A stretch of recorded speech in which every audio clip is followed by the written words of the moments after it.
کیا مقام ہوگا ان 313 کا، کیا فضیلت ہوگی ان 313 میں، کہ جب وہ 313 اپنے صاحب کے ساتھ آئیں گے تو اس انجمن میں ملنے کے لیے، اس کاروان ہدایت میں ملنے کے لیے اللہ کی جانب سے 4 ہدیے آئیں گے. ایک کو عیسیٰ کہتے ہیں، ایک کو ادریس، الیاس، خضر. یہ چاروں بچا کر ہی اس لیے رکھے ہیں کہ اللہ ہدیہ دینا چاہتا ہے. اللہ اکبر.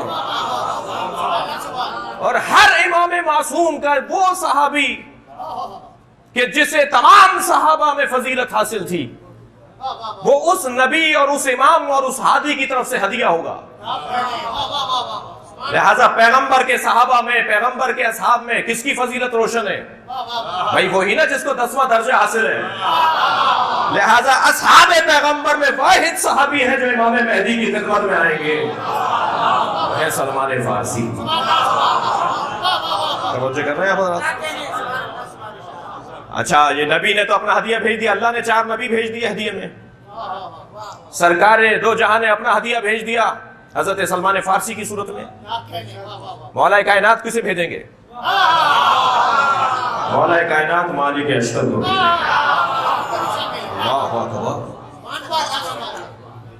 مولا کائنات مالک اشتر کو بھیجیں گے. امام حسن کی جانب سے حضرت مختار ثقفی کے چچا ابو عبید ثقفی انتہائی مشکل وقت میں جب حتیٰ زوجہ نے ساتھ چھوڑ دیا تو جس نے ساتھ نہیں چھوڑا، حضرت مختار کے چچا، مختار ثقفی کے چچا ابو عبید ثقفی، وہ امام حسن کی طرف سے ہدیہ آئے گا. اور اللہ اکبر، جب حسین ہدیہ لائیں گے تو 72 بلائیں گے.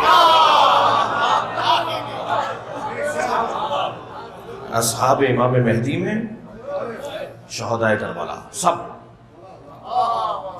ہر ایک امام سے، امام صادق کی طرف سے ابو بصیر، امام رضا کی طرف سے زکریا ابن آدم، امام باقر کی طرف سے بشار مقائی، ہر امام کی طرف سے ایک ہدیہ آئے گا اور وہ امام کے اصحاب میں شمار ہوں گے. جناب عباس زیدی صاحب کے ایک شعر کا تعلق میرے مضمون سے تھا، جس میں نے شاعر بھائی سے کہا، زیدی صاحب سے کہا، شہزاد صاحب سے کہ میرا مضمون ہے، اور وہ قحط الرجال والا مصرع تھا. جی مفہوم یہ تھا شاید مجھے، یہ قحط الرجال، یہ جی قحط الرجال استغنائے رجال میں تبدیل ہوگا. تو جو ہے اب شخصیات کی کمی نہیں ہوگی. بھائی ہم امام مہدی کے انتظار کے ساتھ شخصیتوں کا بھی تو انتظار کر رہے ہیں.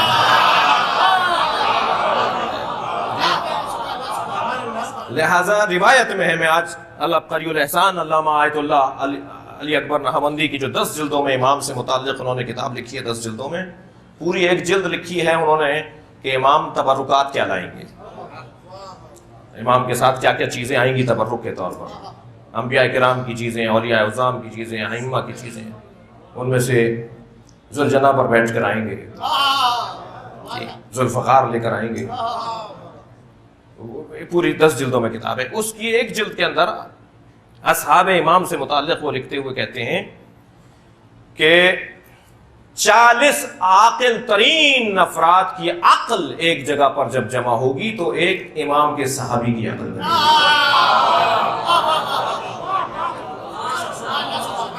40 عاقل ترین افراد کی عقل ایک جگہ جمع ہو تو امام کے اصحاب میں ایک فرد کی عقل بنے گی.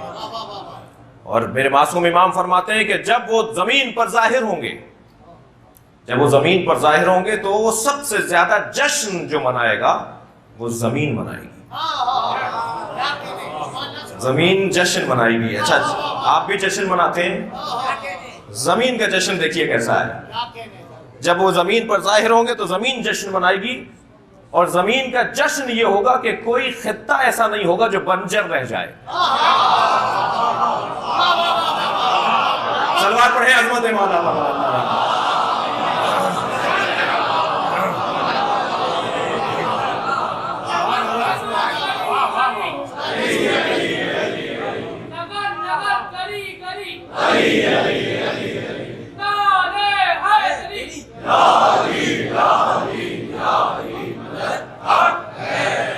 اور امام فرماتے ہیں کہ مشرق سے مغرب تک ان میں سے فرد فرد کا تسلط غالب ہوگا، تسلط ہوگا، اور یہ غالب ہوں گے مشرق سے مغرب تک۔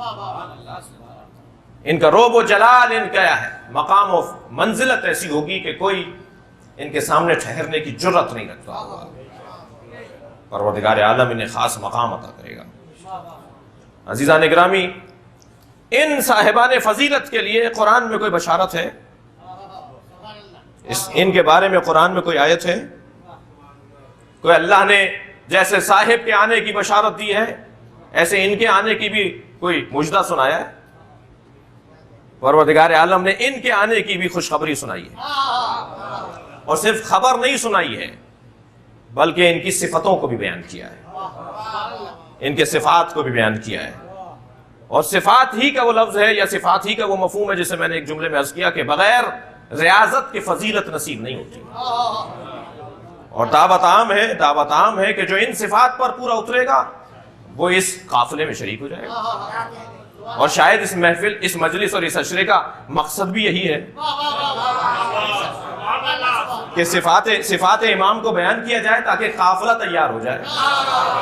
یہ بات بھی میرے کم سن ساتھیوں کے ذہن میں رہے کہ اگر یہ 313 نہیں آئے ہیں، ہم ایک عشرے میں اس عشرے کی ایک مجلس میں کہہ چکے ہیں کہ صرف 313 کے آنے پر امام ظہور نہیں فرمائیں گے، صرف 313 کے آنے پہ امام ظہور نہیں فرمائیں گے۔ 313 سپہ سالار ہیں، سردار ہیں، ان کے ساتھ 10,000 کا ایک غیب ظہور صغرا ہوگا، 10,000 کے اوپر۔ یہ روایات کی روشنی میں ہم یہاں ایک مجلس میرے حصے کی تھی جس میں یہ بیان ہوا ہے جی۔ تو وہ 313 جو نہیں آئے ہیں یا نہیں پہنچے ہیں یا نہیں ابھی آئے جس کی وجہ سے ظہور ہو جاتا، تو وہ 313 کیوں نہیں آئے؟ اس لیے کہ اللہ ابھی نہیں چاہتا۔ توجہ چاہوں گا، شاید میں اس بات کو روشن کر پاؤں۔ ظہور امام کا اور 313 کا اور اصحاب امام کا جو موضوع ہے وہ اللہ کے ارادے سے متعلق ہے۔ میرا اور آپ کا کام ہے کہ ہم اپنی محنت اور ریاضت پیش کرتے رہیں۔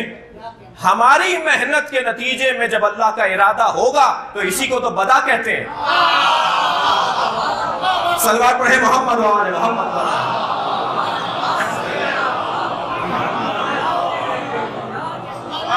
بھائی مفہوم بدا کیا ہے؟ ہمارے اوپر الزام ہے کہ ہم اللہ کے علم کے قائل ہیں کہ اللہ کا علم تبدیل ہوتا ہے، اور کہتے ہیں اللہ کا علم تبدیل کرنے کا یہ کیونکہ ان کا عقیدہ ہے لہٰذا یہ کفر ہے، یہ شرک ہے، یہ غلط ہے۔ ہم نے کب کہا ہے کہ اللہ کا عقیدہ، اللہ کا علم تبدیل ہوتا ہے؟ اللہ کا علم تبدیل نہیں ہوتا، میں تبدیل ہوتا ہوں۔ توجہ کر لیا؟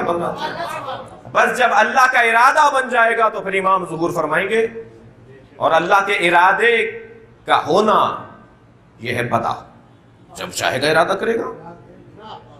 اور اس نے کہہ دیا کہ میں اس ارادے کو کرنے کے لیے، اس ارادے کے لیے ایک دن اگر قیامت میں باقی رہ جائے گا تو اسے اتنا طویل کر دوں گا،